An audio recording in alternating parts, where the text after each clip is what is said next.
Okay, everybody, welcome back to another video. So today I'm going to be talking about credit card debt, everybody's favorite thing to talk about. And I'm actually going to talk about my personal experience with it, and it's not that I don't have any. So here's the deal, you guys. When I buy properties, I pull out credit cards, and I think they're an amazing tool if used correctly.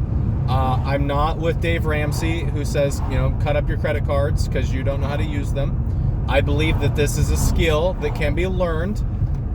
Here, let me roll up my window. It's a skill that can be learned. Yes, are credit cards dangerous?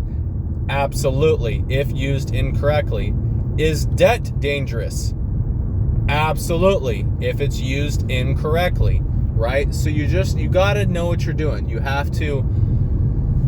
gotta use your brain a little bit. You gotta learn. You gotta listen to videos like this. You gotta read blogs. You gotta learn about these things, right?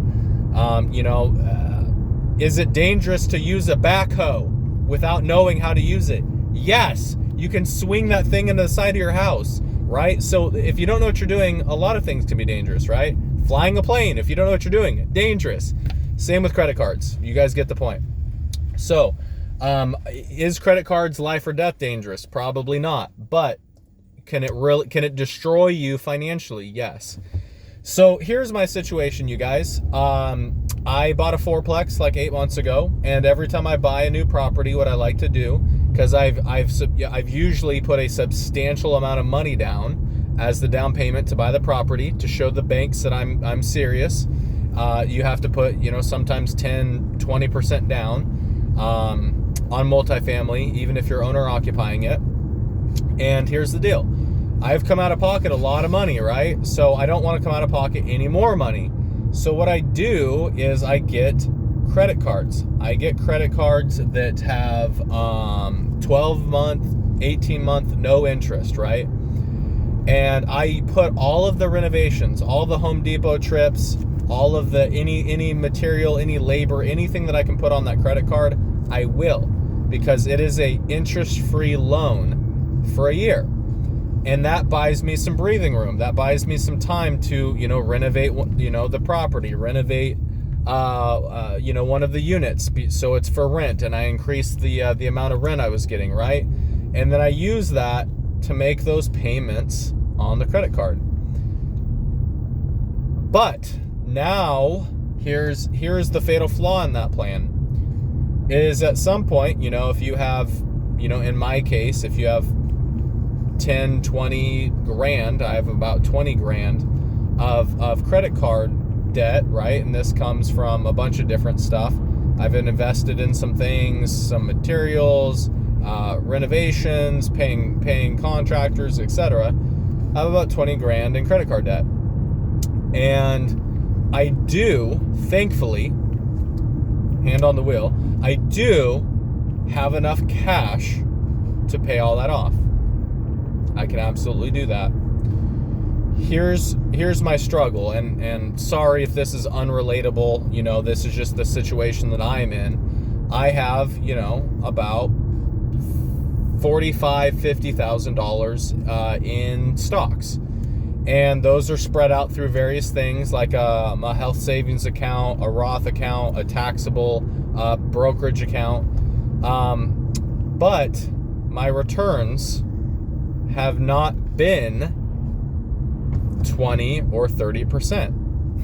Why, Brandon, who gets 20 or 30% in the stock market? Not very many people. But the reason why I say that is because if I don't pay my credit cards off, I will start paying 20 and 30% in interest, which is the opposite, right? Like if you make 7% return on your money in the stock market, that's great. But if you're losing 28% on credit card debt, see the math doesn't math there, right? That's a problem. You got a problem. So I'm thinking to myself, I wonder if, and this is just me thinking out loud, if anybody has any suggestions, feel free to throw them in the comments. And again, sorry if this isn't relatable. Some people are way more successful than I am, have hundreds of thousands of dollars in the stock market. Some people like you might watch this and not have any money in the stock market, right? And that's okay.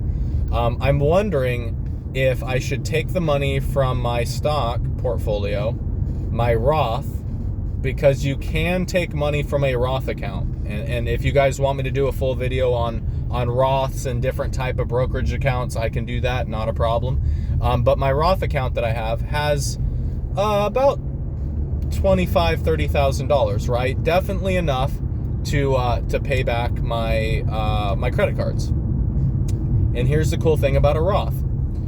You can pull all of your principal out of that without any tax consequences at all. Hashtag not a CPA, not a lawyer, not a financial advisor. That's just my understanding. Please verify with your own tax professional. But my understanding of a Roth IRA is that the principal money you've put in, so let's say I've put in $20,000, I can pull out the $20,000 without being taxed. What you cannot pull out without being taxed is the profit. So let's say I've put $20,000 in there and I've made $5,000. If I pull out the full $25,000, let's say I liquidate the account and I pull out all the money, the $20,000 of principal will come back to me tax-free, right? Because I've already paid taxes on that money, right? That's money that I paid taxes on and that I invested anyways, right? For tax-free growth over time. But the profit, that's how they get you. I haven't paid taxes on the profit. So when you sell those stocks, you will be taxed on the profit. So I don't think I would want to pull out the profit, right? I would want to pull out the principal. And the principal, whether it's, $15,000 or $20,000, and let's say I have to pull out $3,000 cash to cover the difference. But I really want those credit cards paid because, it's a lot of interest. And I don't necessarily want to use my cash for that. The reason being is cash is liquid, right? Is it being inflated away? Is my purchasing power being inflated away because of inflation? Yes, it is. Do I still need it to buy groceries? Yes, I do. Do I still need it for gas? Yes, I do. Can I go to the Nike store and buy myself a brand new pair of shoes with Nike stock? Nope, I sure can't. I have to sell the Nike stock, turn it into a currency, probably US currency because I live in the US, and then trade that for Nike products. Weird how Nike won't take Nike stock, but they'll take US capital, right? Currency. So just saying, so I want to hold on to cash, right? I want to have access to liquid capital because I need it for renovations, or I need it for emergencies, or I need it for car repairs, or I need it for, if I go to the hospital, or, like making a video while I'm driving, even though I'm paying attention and I'm hands-free, right? Bluetooth or whatever. If I get in an accident, right? I'm going to need that money, and yes, I do have health insurance. And I pay dearly for that. That's a whole nother video. I pay $375 a month as a healthy 31-year-old for health insurance off of the marketplace, and then I pay an extra $25 a month for dental. So anyways, that's a whole nother thing. But credit card debt, you guys, even me, I used it, I think, wisely, right? I used it to improve my asset. I used it to go get lumber, to go get flooring, to go get better light fixtures, to go get, things that will make a renter want to stay in my property and pay me more rent. That was a value add. But I still owe that money back to the credit card companies. And, it was 8 months ago. I opened up those credit cards, as soon as I closed on the property, right? Never open up any new credit lines while you're actively buying a property or trying to buy a property. Your lender will kill you. Do not do it. Don't get furniture. Don't get a new car. Don't open up credit cards. None of that stuff, right? None of that stuff. Don't do any of that. Just a forewarning there. Don't do any of that stuff. But as soon as I closed on the property, I got the credit cards, got approved, and I started using them to buy stuff at Home Depot and whatever else. So here shortly, 8-9 months from now, I'm going to have to pay those things off, or I will start paying interest. And interest is bad. That's how, if you're paying it, it's bad. If you're getting it, it's good. Think about interest that way. So credit cards, you have to be very, very careful about how you use them. Even me, right? I'm in kind of a tough situation, right? Because I don't have, for the amount of assets I have, I don't have, in my opinion, a lot of cash or a lot of liquid currency. I have stocks and I have some cash, which, is good. I'm glad that I have those things. If I didn't have those things, I would be screwed, right?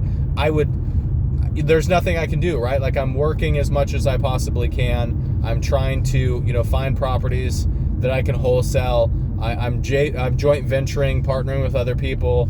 I'm working 1099. I'm making cold calls. I'm reaching out to multimillionaires. But none of that puts money in my pocket today, right? Like, I got to wait for things to come through. So you want to have the money in your account to cover credit cards. So I just wanted to make this video for you guys to let you know, if you're in credit card debt, it's not over. It's not the end of the world. Should you pay that off as fast as you possibly can? Yes. Will your life significantly improve when you're not paying 25 or 27% interest on your credit cards? In my opinion, yes. Your financial life will, right? You'll have less stress. Your life will be a little bit more relaxed. You'll be able to go buy some ice cream and not, have panic attacks about needing to pay your credit card, right? So, if you guys have any questions about credit cards, paying them off, how to use them, how to apply for them and get them, how to get higher limits, any of that stuff, feel free to put a comment, and I'll try to reach out to everybody. I hope you guys have a wonderful weekend. Keep grinding, keep making that money.